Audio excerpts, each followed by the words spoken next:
শ্যামাপ্রসাদ মুখার্জি, ইন্দিরা গান্ধী, এটা হবে জওহরলাল নেহরু উত্তর। রাখি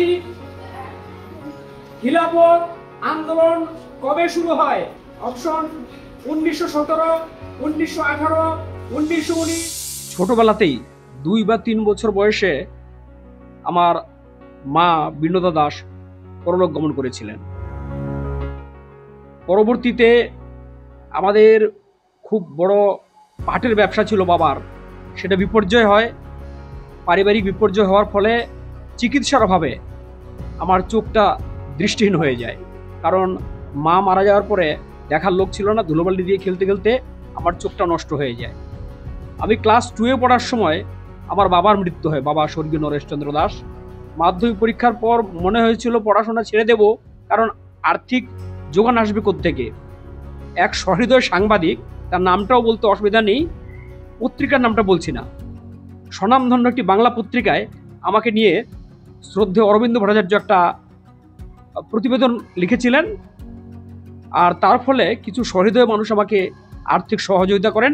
ফলে আমার কলকাতা সেন্ট জেভিয়ার্স কলেজ থেকে উচ্চ মাধ্যমিক এবং সাম্মানিক রাষ্ট্রবিজ্ঞান বিষয়ে স্নাতক ডিগ্রি সম্পূর্ণ করা সম্ভব হয়। পরবর্তীতে যাদবপুর বিশ্ববিদ্যালয় থেকে আমি আন্তর্জাতিক সম্পর্ক বিষয়ে স্নাতকোত্তর করি। তারপরে স্কুল সার্ভিস কমিশন পরীক্ষার মাধ্যমে এই ঘোকারকুটি হাই স্কুলে যোগদান করি। কারণ বিএড করার সামর্থ্য আমার আগে ছিল না, তখন নিয়ম ছিল বিএড না করলেও এসএসসি দেওয়া যেত। তাই চাকরি করার পরে আমি বিএড সম্পূর্ণ করি।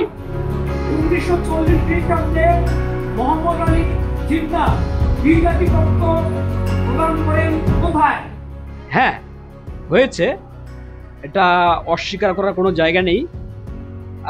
একটা নেগেটিভ ধারণা অনেকের মধ্যেই তৈরি হয়েছিল দৃষ্টিহীন বলে, যে পূর্ণাঙ্গ দৃষ্টিহীন কিভাবে পড়াবে, হয়তো এসে বসেই থাকবে সই করে করে, এরকম একটা ধারণা কিন্তু ছিল অনেকের মধ্যে। পরবর্তীতে 1 মাসের মধ্যেই সেই ধারণাটা কেটে গেছে।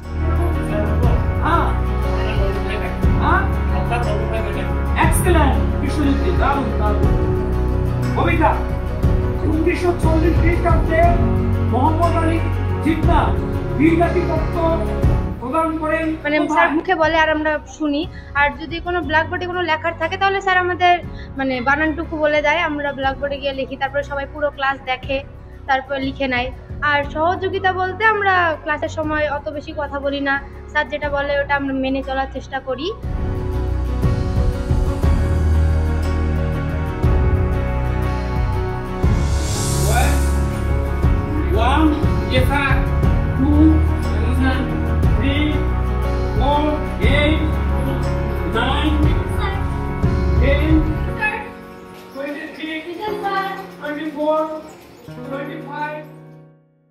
ফলো করুন সংবাদ প্রতিদিন ডিজিটাল।